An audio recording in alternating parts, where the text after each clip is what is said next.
ang Presidential Broadcast Service. Radyo Pilipinas. Radyo Publiko ng Bagong Pilipinas para sa Bagong Pilipino. Naghahatid ng mahahalagang balita at impormasyon na guugnay ng pamahalaan sa sambayanan. Tulay sa himpapawid ng serbisyo publiko. Radyo Pilipinas. Radyo Publiko. Ang boses ng Pangulo sa Iloilo. Radyo Pilipinas. 585 AM. Ang oras sa Radyo Pilipinas, alas 8:03 sa aga. Nagapanguna nga balita sa syudad, sa mga banwa, sa probinsya sa Iloilo, kagkaingon ng mga probinsya. Mga pananawon sa likod sa mga balita. Inyong mabatian sa Radyo Pilipinas Iloilo News. Mga balita na magasugata sa inyong nga aga. Ginbantayan, ginsunod, gintipon sa Radyo Pilipinas Iloilo News Team. Gikan sa ulot balitaan. Diretso sa inyong palamatian. Yari ang Radyo Pilipinas Iloilo News.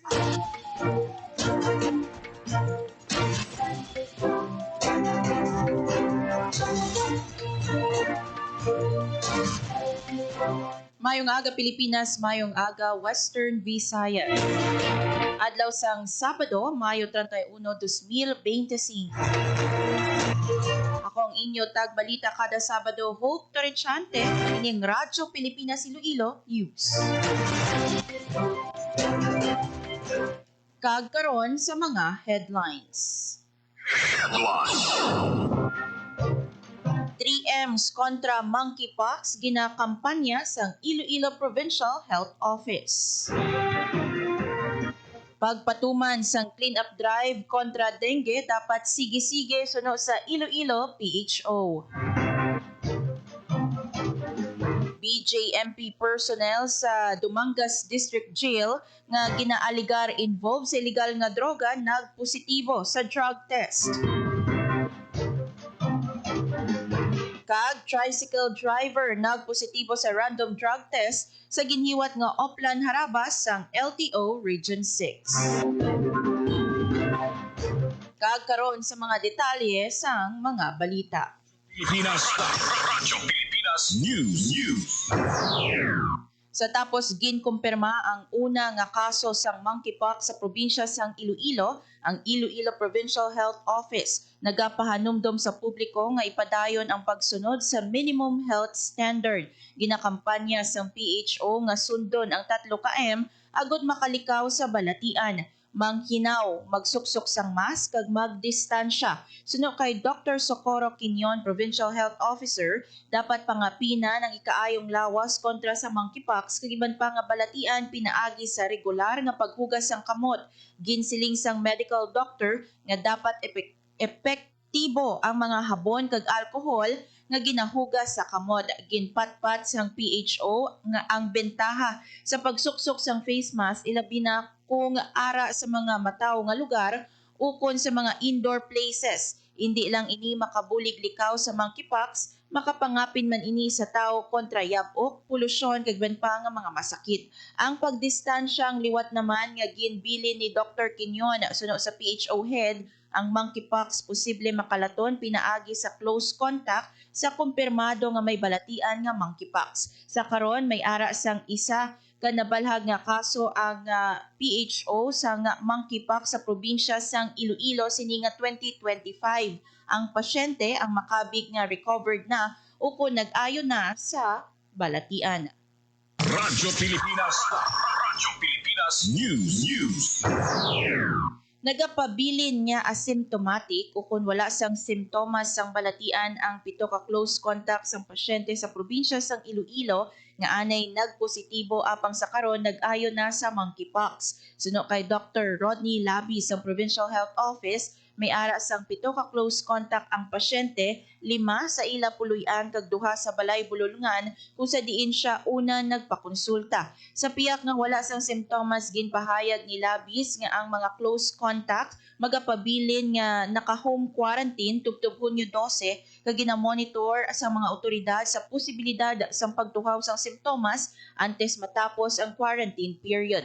Panaknit naman nga may magwa nga simptomas ang monkeypox, ginpasalig ni labis nga nakahanda ang tanan nga mga nagakaigo nga tikang agud indi na maglapta ang balatian. Radyo Pilipinas. Radyo Pilipinas News. Consistency is the key. Ini ang nangin pangabay ni Provincial Health Office Head Dr. Maria Socorro Quinion sa tanan nga mga sektor sa padayon nga kampanya kontra dengue sa probinsya. Sa sinapol sang PDRRMC ginpahayag sini nga dapat sigihon kag pasangkaron pa ang paghiwat sang clean-up drive sa kabaranggayan bilang depensa kontra dengue. Paagi sa Limpyo Iloilo kada Lunes nga lihok kontra sa lamok, santo sa executive order nga ginpagwa ni Governor Arthur Defensor Jr., ginaingganyo ang mga pumuluyo sa kabaranggayan sa pagpanglimpyo kada Lunes nga adlaw. Bulan sang Pebrero sang ginumpisahan ang pagpatigayon sang clean-up drive kag dapat ini nga mapadayon labi na kag amat-amat na nga nagasulod sa tig-ululan dugang panikinyon. Lakip sa mga ginahandaan sang PHO ang padayon nga pagpanagtag sa larvicides, adulticides kag handa sang dengue test kits. Radyo Pilipinas. Radyo Pilipinas News. Sa biyak nga bayin, nagpositibo sa drug test ang personnel sang Dumangas District Jail nga ginaaligar may kahilibtanan sa iligal nga droga. Suno kaya Bureau of Jail Management and Penology Region 6 spokesperson Junivin Ray Umadhay sa ginbuyagyag sang dorogista nga nadakpan sa isa ka bypass operation sa Haro, Iloilo City sang tinalikdan nga Abril 2025, gilayon nga nagpatigayon sang drug test ang BJMP sa Dumangas District Jail kag nagwa nga positibo ang nasambit nga personnel sa paggamit sang illegal nga droga. Sa pagpositibo sang personnel, sampaw-sampaw nga kaso administratibo ang iya pag-aatubangon kag posible nga makakas sa serbisyo. Sa karon floating status ang personnel samtang ginaimbestigahan ang iya nga kaso. Ginpaandam sa BJMP 6 ang tanan nga personnel nga hindi mag-intra sa illegal nga buluhaton bangod wala sila sa nga pasinuhon sa pagpatuman sang ila katungdanan, ilabi na sa pagsiguro nga hilway sa illegal nga droga ang ila mga jail facilities sa rehiyon. Radyo Pilipinas. Radyo Pilipinas News. Sa kaangot nga balita, tricycle driver nagpositibo sa random drug test sa ginhiwat nga Oplan Harabas sa nga Land Transportation Office kag Philippine Drug Enforcement Agency Region 6. Yara sa 214 ka mga drivers ang ginpaidalom sa random drug testing kabahin sang Oplan Harabas ug isa ang nagpositibo. Ginpahayag ni LTO6 Regional Director Gaudioso Hedospan ang simultaneous operations tagbak kag ungka terminals ang kabahin sa mga tikang sang LTO agud matinluan ang public transport system sa impluwensya sang illegal nga droga kasunod sang mando ni President Ferdinand R. Marcos Jr. kag sang DOTR. Paagi sini nga inisyatibo sunod naman sa LTO6 ARD Jack Conlo masiguro nga mapabilin nga makalikaw sa disgrasya ang mga commuter sa ila nga pagbiyahe. Sa datos sang LTO naga-average sang 12,000 ka road accidents ang nabalhag sang ahensya sa bilog nga pungsod kada tuig kag ginabanta 500 diri ang gikan sa Western Visayas. Radyo Pilipinas. Radyo Pilipinas News. Nagapabilin nga positibo ang Department of Education Western Visayas nga mangin kabahin sang top 3 ang rehiyon sa final medal tally sang Palarong Pambansa 2025. Sandig sa labing ulihi nga partial medal tally sang DepEd, ang Western Visayas Regional Athletic Association ng rank 3 nga may 36 ka gold, 44 ka silver, kag 44 bronze. Nagapangunag gyapon ang National Capital Region nga may 101 ka gold, 65 ka silver, kag 44 bronze. Nagapangduha ang Calabarzon nga may 39 gold, 61 silver, kag 55 bronze. Pareho nga may 36 ka gold, apang may 22 ka silver kag 33 ka bronze ang rank 4 nga Davao Region. Suno kay DepEd 6 Regional Information Officer Hernani Escolar Jr., 16% sang kabukusan nga numero sang hampang ang padayon nga ginadayaw or ginaagawan ang bulawan nga medalya. Ginadayaw naman kag ginapasalamatan naman ni Escolar ang tanan ng mga atleta, coaches kag ginikanan nga naghatag gid sang tanan nila nga ikasarang para maging madinalagon sa kada hampang. Radyo Pilipinas. Radyo Pilipinas News. Magapauli nga may bulawan nga medalya ang gwapo baseball athlete sang Talisay City. Ini kasunod sang ila kadalagan sa championship match sang baseball secondary boys batok sa mga atleta sang Calabarzon. Ang mga players nga kadam-an nagalin sa Dr. Antonio Lizares Memorial High School ang nakakuha sang 6 tanan ka puntos. Abanse sa unang nga duha ka ining ang mga players sang Calabarzon apang nakatipon sang 5 lamang ka puntos, makaligad ang 7 ka ining. Radyo Pilipinas. Radyo Pilipinas News. Samtang nakuha sang Western Visayas ang 2 ka silver sa elementary kag secondary boys basketball sa nagapadayon nga palarong pambansa 2025 sa Ilocos Norte. Ang elementary boys napaslawan nga makuha ang kadalagan sa finals kontra National Capital Region, samtang ang secondary boys ginlutos sang Davao Region.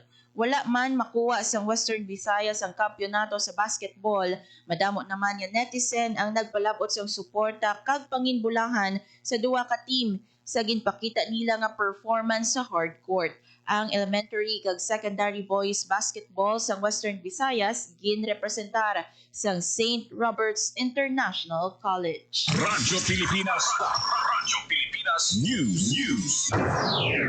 Samtang napaslawan ang mga baseball players sang Anilaw, Iloilo nga madepensahan ang ilang titulo bilang kampyon sang baseball elementary boys sa palarong pambansa. Ini matapos ginlutos ang mga atleta gikan sa National Capital Region sa champion match subo sa Biyernes, Mayo 30. Naibaluan nga nag-abanse ang Wibraa sa score nga 5-2 sa una nga 5 ka ining sang hampang apang natigayon nga malagas ang NCR ang score sang Wibraa sa 6 inning kung sa diin nakakuha sila sang 6 ka puntos kag nagtay ang score nga 6-6 sa 7th inning. Lunsay nakakuha sang tig-1 ka punto ang 2 ka team rason sang score nga 7-7. Sa 8th inning nakakuha sang 1 point ang NCR samtang napaslawan ang Western Visayas Regional Athletic Association rason para maagaw sa mga taga Metro Manila ang bulawan nga medalya. Magapauli ang mga Anilaw non baseball players ang medalya nga silver. Radyo Pilipinas. Radyo Pilipinas News. Ang oras sa Radyo Pilipinas alas 8:15 sa aga. Radyo Pilipinas. Radyo Publiko. Radyo Pilipinas. Dugang nga balita kag impormasyon bantayan sa pagbalik sang Radyo Pilipinas Iloilo News. Hatid ay balita, impormasyon at sari-saring kaalaman tungkol sa sektor ng agrikultura sa ating bayan. Usapang Agrikultura kasama ang Department of Agriculture. Alamin ang mga hakbang ng administrasyon para mas mapaunlad pa ang iba't ibang industriyang agrikultural at pakinggan ang mga proyektong handog sa mamamayan upang mapalago ang kanilang mga kabuhayan. Usapang Agrikultura, Lunes hanggang Biyernes, alas 5 ng umaga, dito lang sa Radyo Pilipinas. Game, 1, 2, and... Paaduhon, balikat ulo, itapetan, may mga susus. Huwag mong titigan ang hindi sa'yo at maging disenteng tao. Pare, ang catcalling ay isang uri ng sexual harassment. Di biro ang sexual harassment at di nakakamacho ang pang-aabuso. Isang paalala mula sa Philippine Commission on Women at panghimpilang ito. Ang tigdas ay isang sakit na may simptomas ng mataas na lagnat, namumula ang mga mata, namamantal o rashes. Kung hindi naagapan ang nakakahawang sakit na ito, maaaring mamatay ang inyong anak sa mga komplikasyon tulad ng matinding pulmonya, pamamaga ng utak, at iba pa. Walang dapat mamatay sa tigdas. Pabakunahan na ang mga bata dahil bawat buhay mahalaga. Mahalagang paalala mula sa Department of Health. Ganito na ba ang ubo ng anak mo? Baka pertussis o whooping cough na yan. Nagdudulot ito ng apnea o pagtigil sa paghinga, pagkahirap sa paghinga, at pagsusuka. Ang pertussis ay vaccine preventable. Walang dapat mamatay sa pertussis.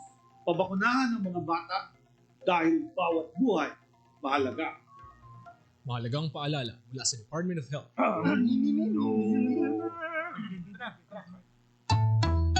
Ang sumitsit ay pang-mang-mang, ang sumipol ay pang-bunghang, ang babae sa lansangan, huwag iritan kundi galang. Pare, ang catcalling ay isang uri ng sexual harassment. Di biro ang sexual harassment at di nakakamacho ang pang-aabuso. Huwag iritan kundi galang. Isang paalala mula sa Philippine Commission on Women at panghimpilang ito. Chong, chong, chong, chong, pasipol-sipol, mga manong sa labas, pagtigil at bumalang, kaya ikaw sa nabibig, kundi maganda ang lalabas. Pare, ang catcalling ay isang uri ng sexual harassment. Di biro ang sexual harassment at di nakakamacho ang pang-aabuso. Kaya ikaw sa nabibig, kundi maganda ang lalabas. Isang paalala mula sa Philippine Commission on Women at panghimpilang ito. Ang violence against women and their children o VAUC ay isang krimen at hindi isang pribadong usapin lamang. Ito ay nakasaad sa Rule 3, Section 6 ng Republic Act 9262 o Anti-Violence Against Women and Their Children Act of 2004. May obligasyon ako, ikaw, tayong lahat. And vow now. It's our duty.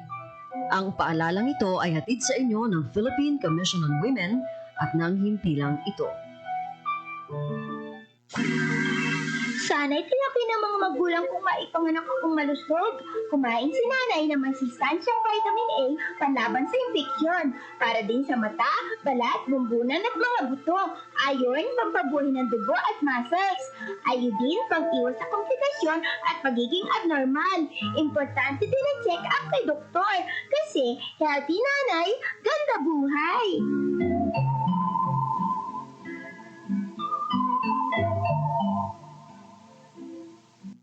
Banta sa kalusugan na dala ng COVID-19 ay seryosong binabantayan pero huwag kalimutan ang ibang sakit na sanhi ng baha at pag-ulan. Dengue. Dahil sa pag-ulan, maraming mga areas na umiipon yung water. Leptospirosis dito sa Pilipinas, very common sa atin ang pagbaha. Ugaling maging malinis sa katawan at malinis sa kapaligiran.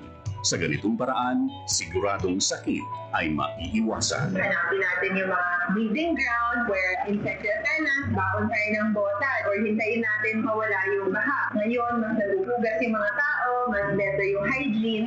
Tayo ang simula. Sa pagiging malinis at maingat, ating malalabanan mga sakit na hatid ng pabago-bagong pihit ng panahon.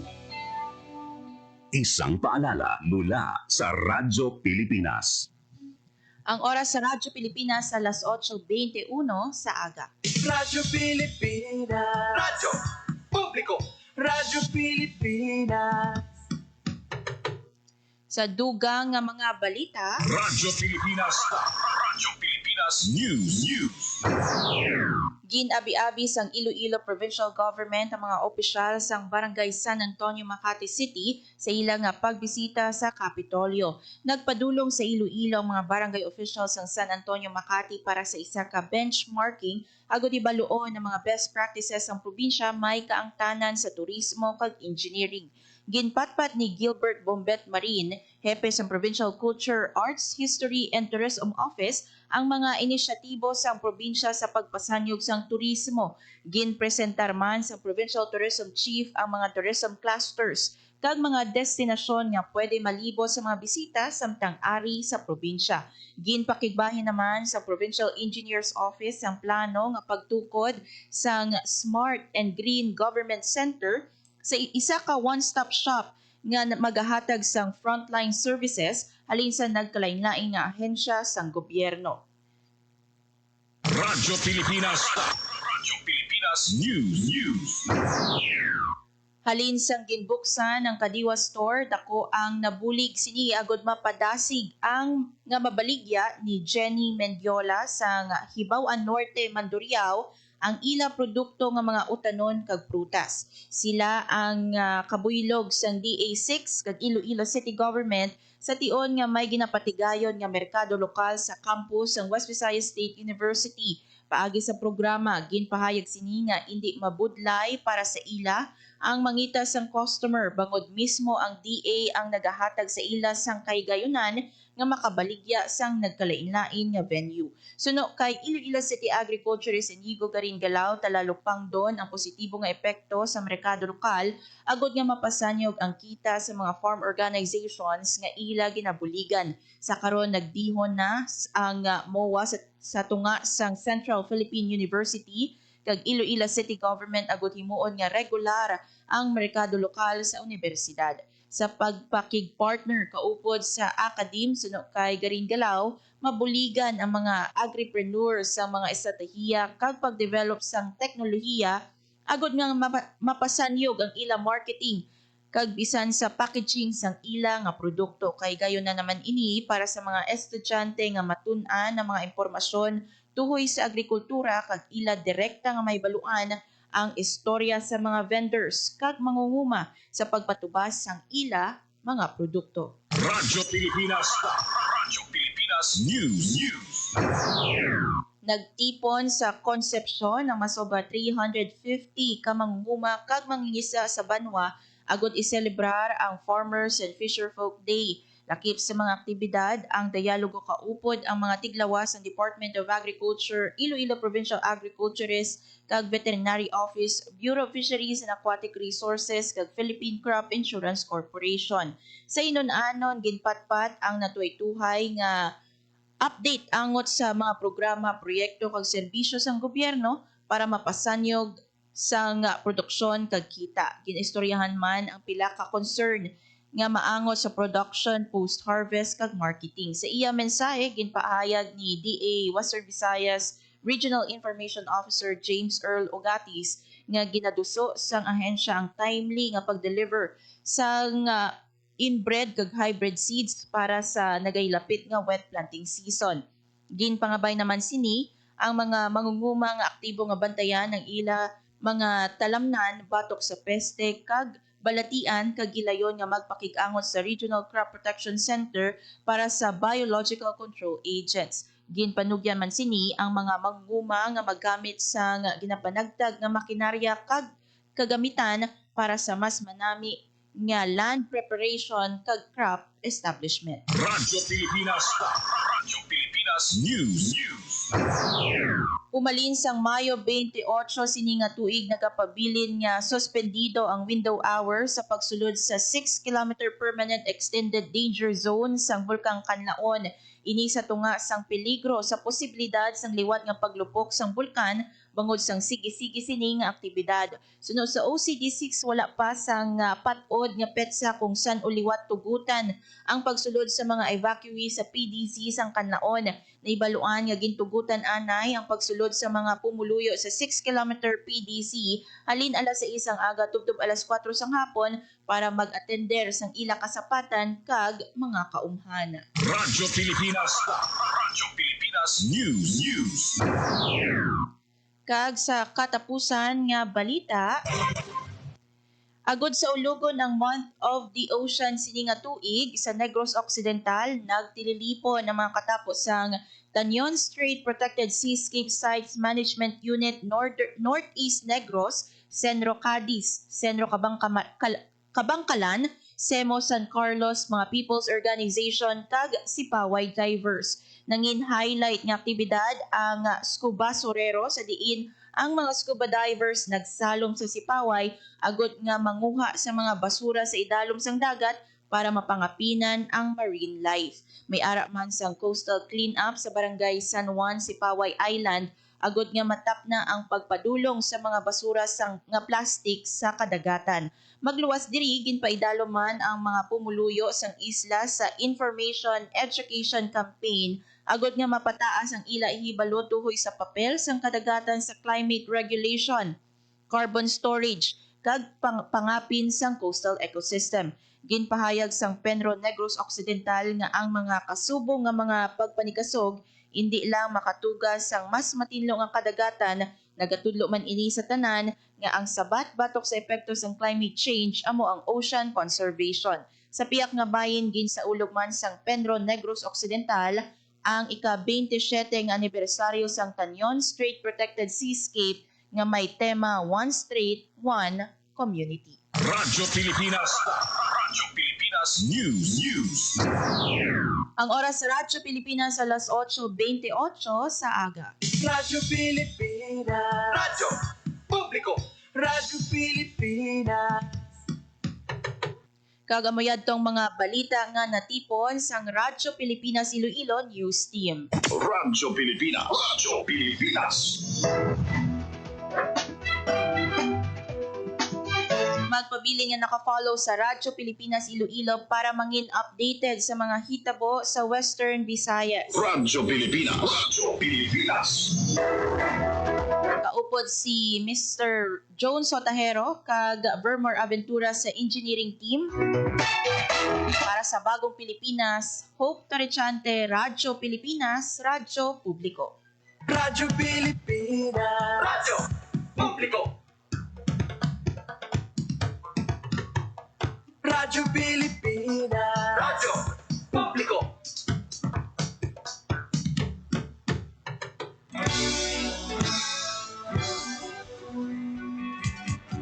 Mahalagang mga balita, napapanahong impormasyon.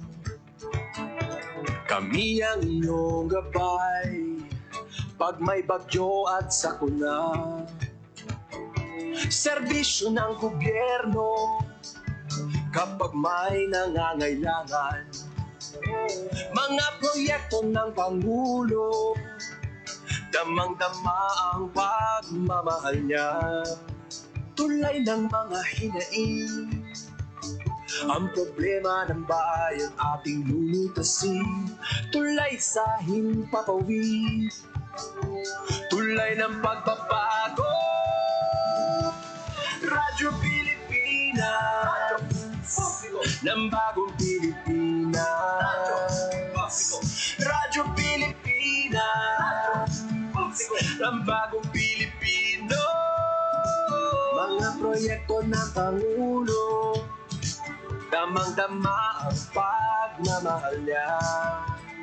Radyo Pilipinas, ang boses ng Pangulo.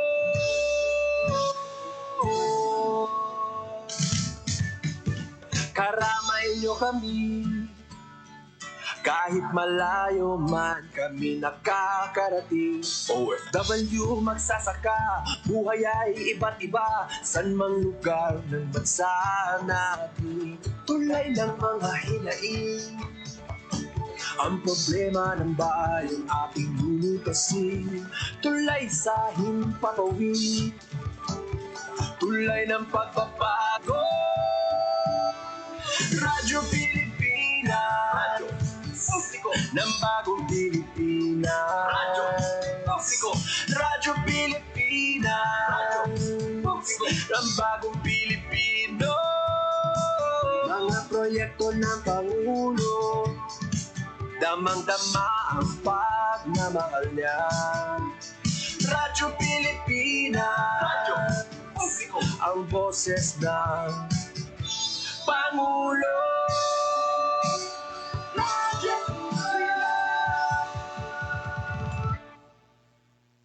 Radyo Pilipinas, Radyo Publiko. Radyo Pilipinas.